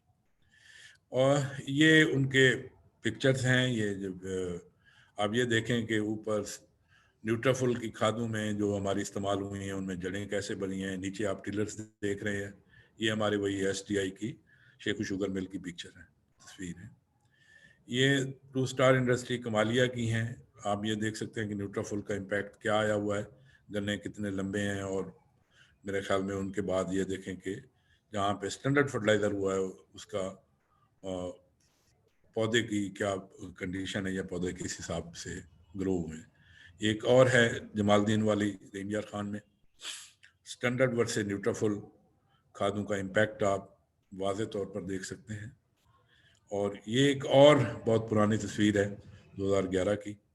आप ये देखें कि न्यूट्रोफिल खादें जहाँ इस्तेमाल हुई हैं पौधों की जड़ों का क्या कितनी लंबी हैं, और जहाँ नहीं हुई पौधों की जड़ों का, और ख़ास तौर पे इसके साथ साथ आप टिलर्स भी देखें। तो मेरी ये गुजारिश है, क्योंकि हमने अपने सारे ड्रिप SDI में न्यूट्रोफिल खादें इस्तेमाल की हैं और उनका भी इम्पैक्ट आया है, और साथ साथ में हमारे ड्रिप इरिगेशन सिस्टम के साथ मिल के तो ये पैदावार में खातिर खा इजाफा होता है करने की। तो ये मेरे ख्याल में ये डिस्कशंस हो गई हैं, ये सारी इसका बता दिया गया है इरफान साहब ने कैसे लगाया है, क्या नहीं लगाया। तो ये पिक्चर्स जो हैं जो जर्मिनेशंस की आप ये देख सकते हैं, और यहाँ पे जो हम ऑपरेशंस कर रहे हैं मुख्तलिफ लेवल के, और ये यहाँ पे हमने तकरीबन हर लेवल की पिक्चर्स अपने स्टेज की हमने पिक्चर्स ली हैं ताकि जिम्मेदारों को बता सकें कि क्या लेवल है। ये जब हमने अर्थिंग अप की उसका ये है, और ये पिक्चर्स हैं डिफरेंट स्टेजेस की, और ये आप देख सकते हैं, और ये यील्ड का इम्पैक्ट है। सबसे जो अहम चीज़ है वो रटून मैनेजमेंट है। आप ये देखें कि ऊपर की ये जो तस्वीर आपको नज़र आ रही है जहाँ पे हम स्लैशर चला रहे हैं, ये जो खोरी है ये कितनी ज़्यादा फैली हुई है, लेकिन जहाँ पे ये स्लैशर चल गया है ये खोरी बिल्कुल कचरा हो गई है। तो ये खोरी ऑटोमेटिकली ज़मीन के अंदर शामिल हो जाती है जब हम पानी लगाते हैं। तो इसमें हमें सबसे बड़ा ये फ़ायदा हुआ है स्लैशर चलाने से। एक तो तकरीबन 50% इसकी जो स्टब्बल ऊपर बच जाते हैं उनकी ये शेविंग हो गई है और खोरी ऊपर रही है और ये बाद में गल गई है, और आग लगाने का हमें इसकी ज़रूरत नहीं पड़ी। उसके बाद ये देखें मल्चिंग के बाद जर्मिनेशन का आप देखें कि क्या इम्पैक्ट आया है, कितनी जर्मिनेशन हो रही है। ये दरमियान में खोरी पड़ी हुई है, और आहिस्ता आहिस्ता आप देखें कि जैसे जैसे पानी लगता गया है खोरी बिल्कुल गलती जा रही है। और ये जितनी खोरी ज़मीन के अंदर रहेगी इसके कई फ़वाइद हैं। एक तो ऑर्गेनिक मैटर में इजाफा होता है, दूसरा ये है कि वीड मैनेजमेंट हो जाती है। यहाँ खोरी अगर दरमियान में पड़ी रहे तो जड़ी बूटियाँ कम उगती हैं, और इवेपोरेशन यानी कि जब गर्मी आती है तो पौधे को इतनी पानी की ज़रूरत नहीं पड़ती, और पानी के लॉसेस जो है नुकसानात कम होते हैं। तो हमारा जो और एक डर था, खौफ था कि हमने सब सरफेस पे लगा तो ली है, अमूमन ज़िम्मेदार आग लगा देते हैं, तो हम कई तरीके से इसको आग नहीं लगा सकते थे क्योंकि सिस्टम नीचे पड़ा हुआ था, ड्रिप्स लैटरल नीचे पड़ी हुई थी, अगर हम आग लगाते तो ये जल जानी थी। और हमने एक एग्रीटेक के साथ मिल के तो ये एक स्लैशर डिज़ाइन करवाया जो ऑलरेडी वो बना रहे थे। हमने जहाँ पे इसका जाके तजर्बा किया और हमारा ये जो खौफ था या हमारा डर था कि हम इसकी रटून मैनेजमेंट कैसे करेंगे, वो हमने बहुत बेहतर तरीके से इसकी रटून मैनेजमेंट की। और दूसरी सबसे बड़ी बात यह है कि रटून मैनेजमेंट के बाद जो हमें पैदावार है उसमें बहुत हमें खातिर खा इजाफा हुआ और उसकी हमें बहुत ज़्यादा इनकरेजमेंट मिली, इत्माद हमारे अंदर खुद एतमादी पैदा हुई। ये तजर्बा हमारा कामयाब रहा। आपने डॉक्टर अफजल साहब का भी टेस्टिमोनियल सुना होगा और हमने भी डिस्कस एग्री किया कि हम अब इसको सेकंड रटून पे लेके जा रहे हैं ताकि हम ये जो तजर्बात कर रहे हैं इनका फ़ायदा ये है कि हम फ्यूचर में मुस्तकबिल में हमारे पास टेक्नोलॉजी मुहैया हो, हमारे पास ट्रायल रिजल्ट्स हों और हम अपने तमाम दोस्तों को, ग्रोवर्स को सही तरीके से इन ट्रायल्स की बुनियाद के ऊपर तजर्बात हासिल करके सबक सीख के उसको सही तरीके से गाइड कर सकें ताकि उसकी पैदावार में किसी किस्म का ख़तरा ना हो और वो ये समझे कि यार मेरे ऊपर ट्रायल नहीं किया जा रहा बल्कि इन लोगों ने ऑलरेडी पहले ट्रायल्स किए हुए हैं और उसकी कहीं भी किसी लेवल के ऊपर भी यील्ड का लॉस ना हो। अब ये देख रहे हैं कि ट्रैश मैनेजमेंट के बाद यहाँ ऊपर जब फील्ड विज़िट किया अब ग्रोथ हो रही है, हो गई है और ये डिफरेंट स्टेजेस हैं। पहले उसके बाद टिलरिंग की और उसके बाद ये हार्वेस्टिंग के करीब फसल है। तो इतनी मेरी गुजारिश थी और मेरे ख्याल में इसके अलावा अगर कोई सवाल जवाब है महविश तो आप आगे मूव कर सकती हैं। ऑलराइट मालिक साहब, हमारे जितने भी अटेंडीज हैं आप में से किसी का कोई भी सवाल है तो प्लीज़ आप क्वेश्चन आंसर विंडो में भी टाइप कर सकते हैं या आप अपना हैंड रेज कर सकते हैं तो हम आपसे आपकी आवाज़ में ही आपका सवाल ले लेंगे। तो जस्ट लेट्स सी, आपको कोई कमेंट है, कोई सवाल है, आप अभी हमसे पूछ सकते हैं।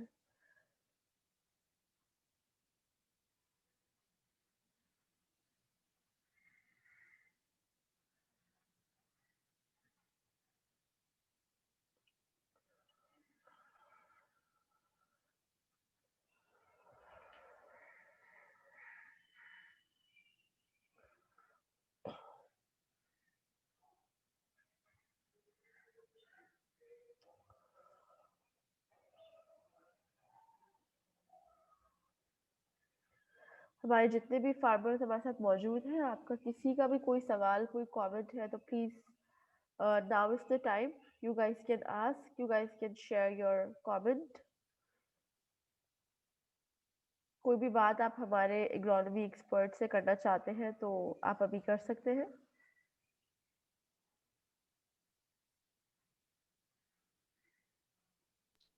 अब इस तरीक़ेकार बता दें कि जिसने सवाल करना है आपने आप में से जिसने सवाल करना है, क्वेश्चन आंसर की विंडो आपको दिख रही होगी, इसको क्लिक करके आप अपना सवाल टाइप कर सकते हैं या हैंड रेज का ऑप्शन है, आप सिर्फ इस पे क्लिक करेंगे तो हमें आपका यहाँ से हैंड रेज हुआ हुआ दिख जाएगा।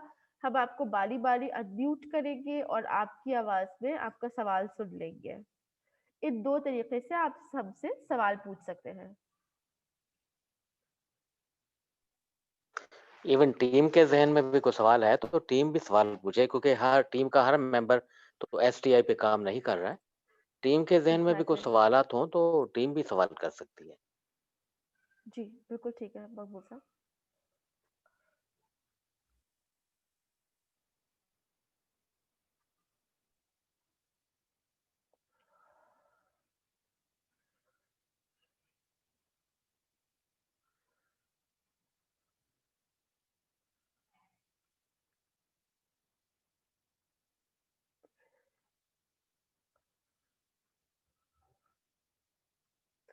Yes, somehow receiving no questions.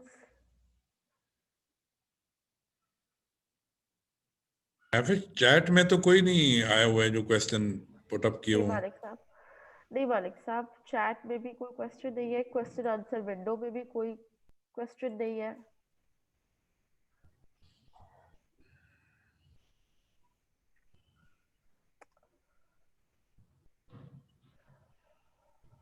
तो टीम के सारे मेंबर्स मौजूद हैं agronomist? Jalal Shah, we have one participant wants to talk. Jalal Shah Kakar, मैं आपको अनम्यूट कर रही हूँ, आप प्लीज अपना सवाल कर लीजिए। मैम मेरा क्वेश्चन ये है कि ये जो ड्रिप इरिगेशन है ये हम कौन से क्रॉप्स के लिए पर्टिकुलर कर सकते हैं, जो सरफेस इरिगेशन से जो हम पानी बचाना चाहते हैं, तो ड्रिप इरिगेशन हम कौन से क्रॉप्स के लिए कर सकते हैं?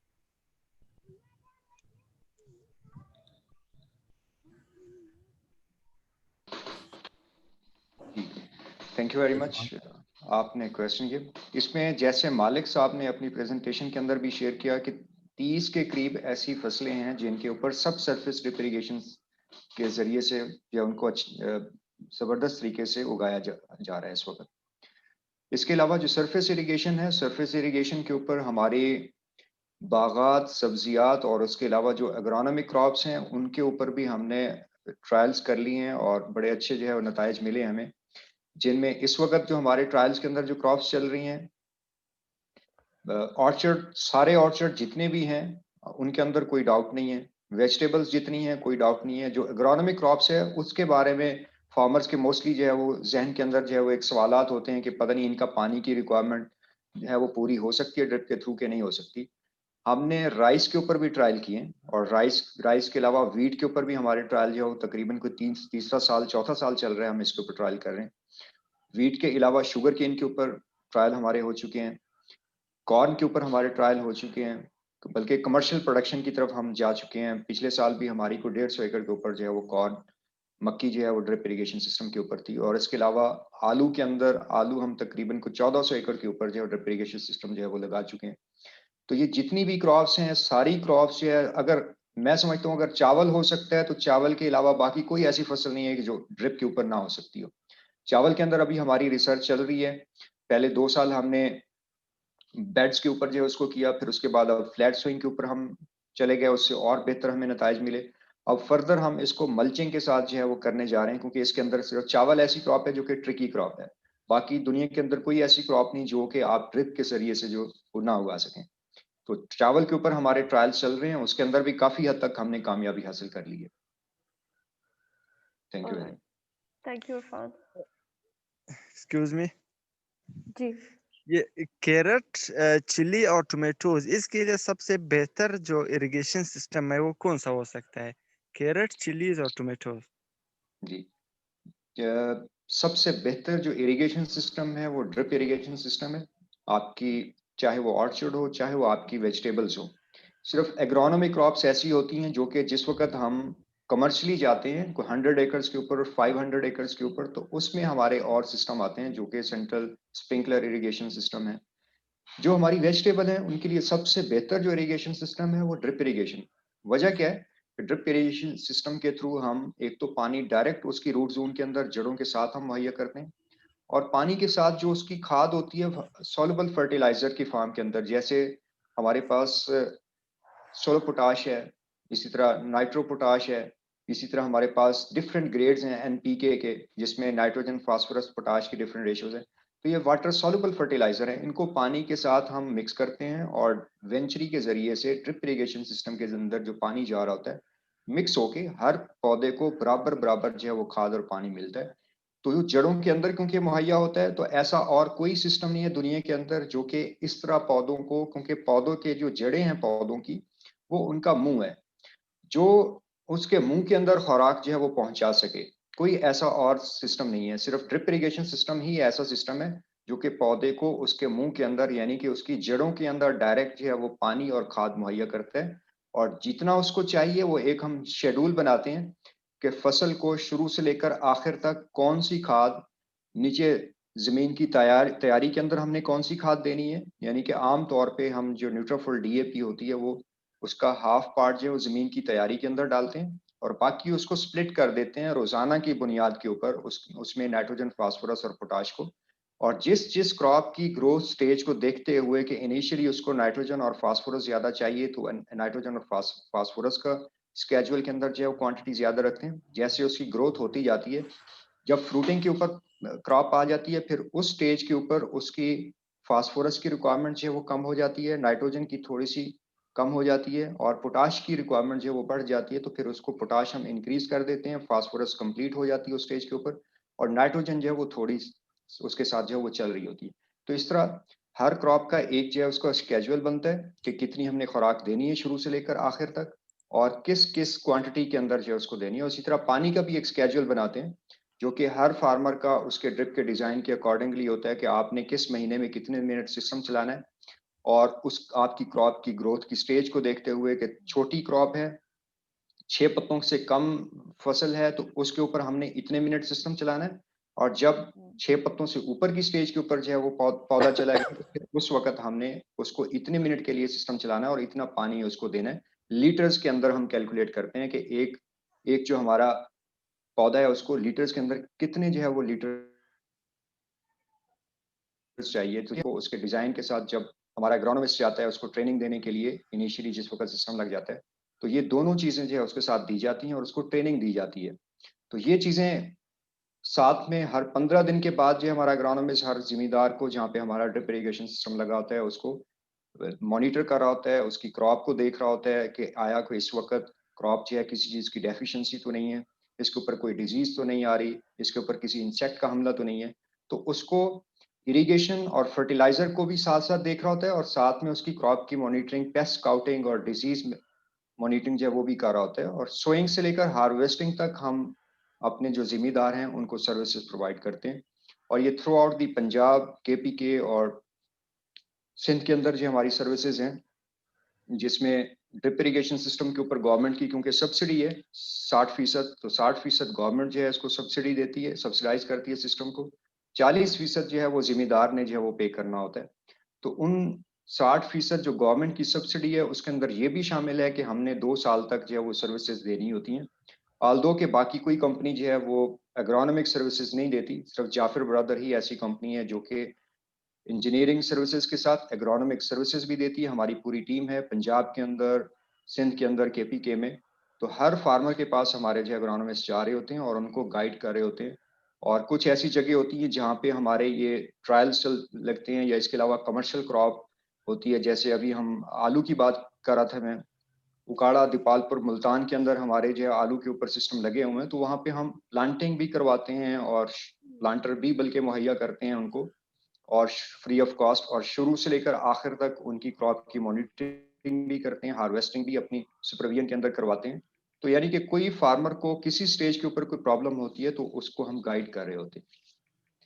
आई थिंक कि आपको Alright. आंसर मिल गया होगा। Sir Thank you sir so much for that.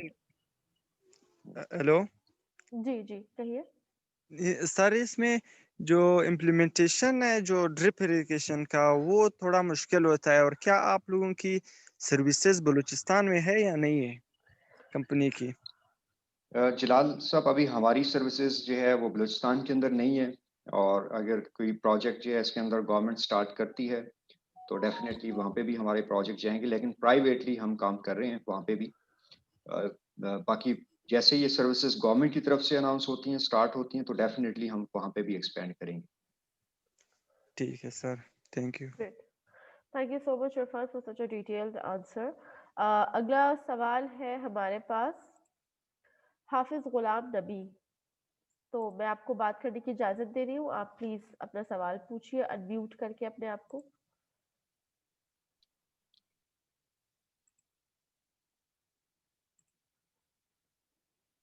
हाफिज गुलाम नबी, आपको प्लीज अपने आप को अनम्यूट करना होगा।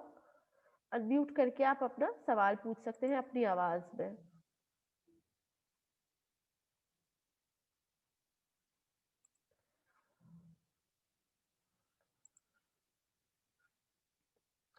हाफिज गुलाम नबी, प्लीज अपने आप को अनम्यूट कर लीजिए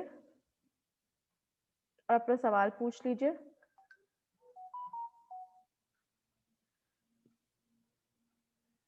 आई थिंक हम अगले सवाल की तरफ मूव हो जाते हैं। I think mister Ghulam Nabi को शायद थोड़ा सा फिगर आउट करना है कि वो अनम्यूट कैसे करें अपने आप को। इतने में we have question from Khurram Malik. Khurram please अपने आप को अनम्यूट करके अपना सवाल पूछ लीजिए। जी अस्सलाम वालेकुम। वालेकुम अस्सलाम। इरफान साहब, मैं जस्ट ये जानना चाह रहा था कि आपने भी बताया कि 60% जो है गवर्नमेंट पे कर रही है, 40% फार्मर, तो how much it cost to the farmer 40%, kindly आप बताएंगे? जी खुरम साहब, इसमें अगर हम बात करते हैं सब्जियात की, तो उसमें नॉर्मली कुछ सिस्टम जो कम से कम लगता है वो 3 एकड़ के ऊपर जो है वो गवर्नमेंट सब्सिडाइज करती है। 3 एकड़ से लेकर 12 एकड़ तक, 12.5 एकड़ तक, यानी कि इन 3 एकड़ से लेकर 12.5 एकड़ तक जो भी कॉस्ट आएगी आपकी, उसकी 60% जो है वो गवर्नमेंट पे करेगी। और इसको अगर हम पर एकड़ कॉस्ट को देखें तो नॉर्मली जो वेजिटेबल के लिए जो सिस्टम डिजाइन किया जाता है, या सब सरफेस ड्रिप इरिगेशन सिस्टम जो शुगर केन के लिए डिजाइन किया जाता है, इसकी कोई 1 एकड़ के ऊपर जो कॉस्ट आती है तकरीबन कोई 2.5 लाख के करीब आती है, जिसमें से 1 लाख जो है वो 1,20,000 तकरीबन, तो 40% जो भी इसकी अमाउंट बनेगी वो फार्मर को पे करना होता है, बाकी जो है वो गवर्नमेंट पे करती है। Okay, but the thing is that there is a difference between the varieties of sugarcane. Most of the varieties need more water and other need less water. तो क्या ये ड्रिप इरिगेशन सिस्टम उसको cover up कर लेगा, या आपका जो एक प्लान आप बनाते हो क्या वो उसको कवर अप करेगा कि जो है ना इस वैरायटी को, मतलब क्या आप एक पूरा प्लान आपका जो इकोनॉमिस्ट है वो बनाता है कि ये जो वैरायटी है sugar, specifically I am asking about the sugarcane, कि इसको जो है ना हमें इतना एक पानी देना है, तो हम इसको जो है ना उसके मुताबिक हम अपने ड्रिप जो सिस्टम है उसको चलाएंगे? क्या ये आपका पूरा वर्कआउट होता है? डॉक्टर मकबूल साहब, डॉक्टर जी मकबूल साहब, जी शेख साहब, अस्सलाम वालेकुम जी। मेरे ख्याल में इसका आप जवाब दें तो बेहतर है। सब दोस्तों को अस्सलाम वालेकुम। मैं इस वक्त अमेरिका से बात कर रहा हूँ और जी सुबह के वालेकुम सलाम सर, मैंने आपके लेक्चर्स लिए मैं यूनिवर्सिटी में सर। अस्सलाम वालेकुम। Thank you. अभी मेरे डॉक्टर पास मकबूल साहब। सुबह के 3:30 बजे हैं। अच्छा खैर, वो जो जहाँ तक बात है ना जी पानी की, तो शुगर केन की वैरायटीज जितनी भी हाई यील्डिंग वैरायटीज हैं और उनका पानी की रिक्वायरमेंट ऑलमोस्ट सिमिलर है। पानी की रिक्वायरमेंट आपकी कब चेंज होगी, जब आप की वेदर कंडीशंस जो है वो वेरी करेंगी। फॉर एग्जांपल केपीके में जो मैं एक वैरायटी की मिसाल देता हूँ, सीपी 77-400 केपीके में जब आप इसको लगाएंगे तो उसकी वाटर रिक्वायरमेंट ओवरऑल पूरे साल की कम है। वही वैरायटी रहीमिया खां में और सिंध में लगेगी तो उसकी वाटर रिक्वायरमेंट बढ़ जाएगी। उसकी रीजन सिर्फ और सर सिर्फ इतने ना रिकॉर्डिंग ते क्लिक करना होना चाहिए सी, पता नहीं क्यों नहीं हो रहा। अच्छा हाँ जी।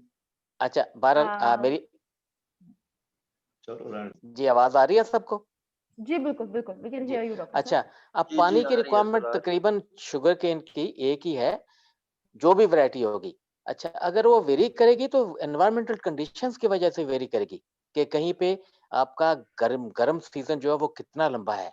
केपीके में आपकी गर्मी जो है ना वो टेम्परेचर रेज होने का वक्त लेट है और सर्दी आने का वक्त जल्दी है, जबकि सिंध आपका सारा साल गर्म है। तो लिहाजा सिंध के अंदर वही वैरायटी उसको थोड़ी सी पानी की रिक्वायरमेंट ज्यादा होगी, केपीके में कम होगी। और दरमियान में फिर वेदर कंडीशंस के लिहाज से जहां भी आप फॉल करते हैं, कोटदू है, सरगोदा है, उसके हिसाब से होगा। जहां तक ड्रिप का सिस्टम का सवाल है, तो वो ड्रिप जो है ना वो तो उसका एरिया के लिहाज से, जिस एरिया में हम हैं वहाँ की जो वाटर रिक्वायरमेंट है वो तो कैलकुलेटेड है। वो टीम आपको बताएगी कि आपने इन महीनों में इतने मिनट चलानी है, इन महीनों में इतने मिनट चलानी है। तो देयर इज नो रीजन कि ड्रिप जो है वो गन्ने का पानी ना पूरा कर सके। जहाँ पे वो कोटदू की मिसाल जब शेखू शुगर मिल की हमने दी है, तो वहाँ का जो बहुत अच्छा जिम्मेदार है वो फ्लड के ऊपर 800 से 1100 मन ले रहा है, 1200 मन ले रहा है, और हमने 1450 मन पहली क्रॉप की ली थी ड्रिप पे। और शेखू शुगर मिल के फार्म के ऊपर अपनी पैदावार उनकी 1000 मन के करीब आ रही है फ्लड के ऊपर। तो हमने पानी भी 50% कम दिया है, लिहाजा पानी का इशू नहीं है। वो दुनिया में जो ड्रिप चल रहा है, मैं आप स्टेट ऑफ हवाई यूएसए की, जहाँ से मैंने पीएचडी की थी, मैं अर्ली 90s की बात कर रहा हूँ। उस वक़्त गन्ना वहाँ पे ड्रिप पे था और वो अर्ली 90s में 90 की दहाई में नहीं शुरू हुई ड्रिप वहाँ पे। वो अर्ली 60s से ड्रिप पे गन्ना लग रहा था हवाई के अंदर। और आप हैरान होंगे कि लाइन से लाइन का फासला 1.5 मीटर था कम से कम। लाइन से लाइन का फासला 1.5 मीटर और उसके दरमियान में ड्रिप लाइन है। वो पानी पूरा कर रही है। तो ये तो हम ओवर इरिगेट कर रहे हैं, पानी ज़ाय कर रहे हैं। मैं ये समझता हूँ कि जितना पानी का हम रोना रोते हैं ना जी कि हिंदुस्तान ने पानी रोक लिया, ये कर लिया, हम मर गए। हम मरे नहीं हैं। हम इसको अगर मैनेज कर लें तो जितना पानी मिल रहा है हमारी ज़रूरत से ज़्यादा है। तो लिहाज़ा गन्ने के लिए हर सूरत में, हर वैरायटी के लिए ड्रिप का जो सिस्टम है वो पानी पूरा करेगा। मेरे ख्याल में बेसिक क्वेश्चन जो था कि भाई पानी की requirement it is not according to varieties या वैरायटीज के बेस पे वेरी नहीं करती, बट एनवायरमेंट्स के ऊपर वेरिएशन है। बिल्कुल एनवायरनमेंट के ऊपर वेरी करेगी। सिंपल सा सवाल है, कोई हाँ जवाब? जी, हाँ जी। ठीक है। और महविश? थैंक यू डॉक्टर साहब। Welcome. Next Hafiz Ghulam Nabi. I think उन्होंने बीच में अनम्यूट किया था अपने आप को, हमने म्यूट कर दिया था उनको। अब आप प्लीज अपने आप को अनम्यूट करके अपने सवाल पूछ सकते हैं हमसे।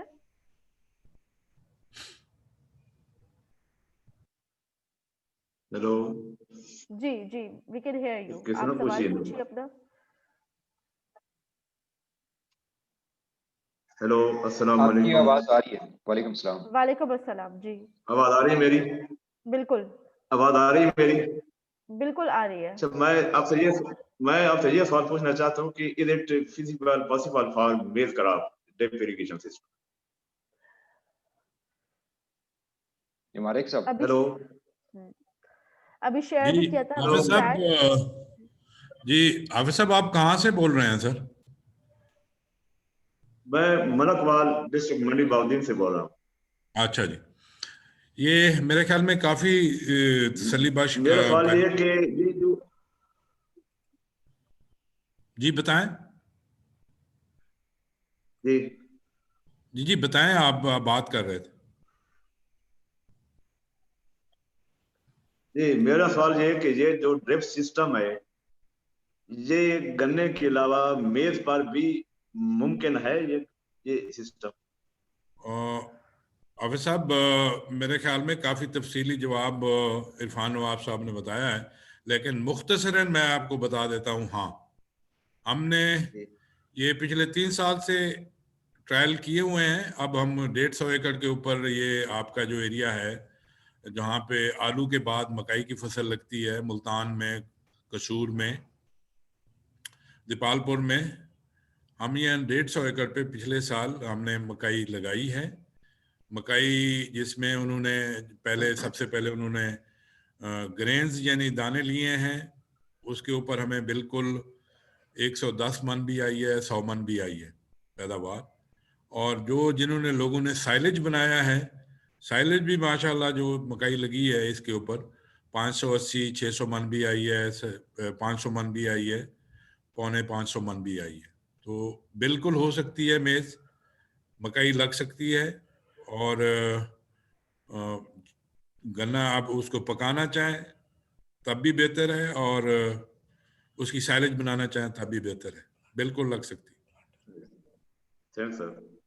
हाँ जी, थैंक यू मालिक साहब। We are here for another 1 minute. आपके और भी आप में से किसी के कुछ सवालात हैं तो प्लीज आप अभी अपने सवालात या अपने कमेंट्स हमसे शेयर कर सकते हैं।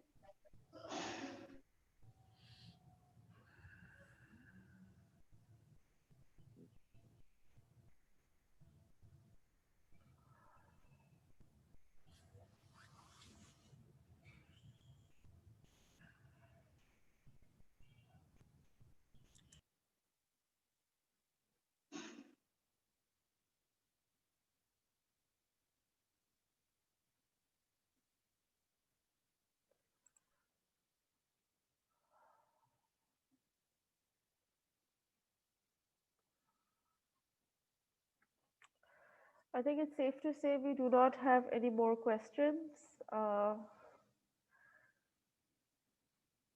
No more comments. I think अब हम इस सेशन को एंड कर सकते हैं।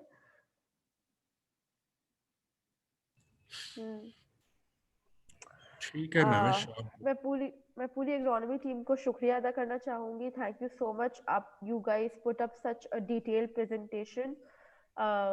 इरफान साहब, मालिक साहब, हमारे सारे एग्रोनॉमिस्ट जिन्होंने हमारे साथ टेस्टिमोनियल रिकॉर्ड किए, वेबिनार में पार्टिसिपेट किया, एंड सबसे बढ़ के डॉक्टर मकबूल साहब, आप यूएस में हैं और आप रात के बिल्कुल बीच के पहर आपने उठ के हमारा वेबिनार ज्वाइन किया। हमारे फार्मर्स के जो कंसर्न्स थे, जो क्वेश्चंस थे, वो भी एड्रेस किए। Thank you so much everyone.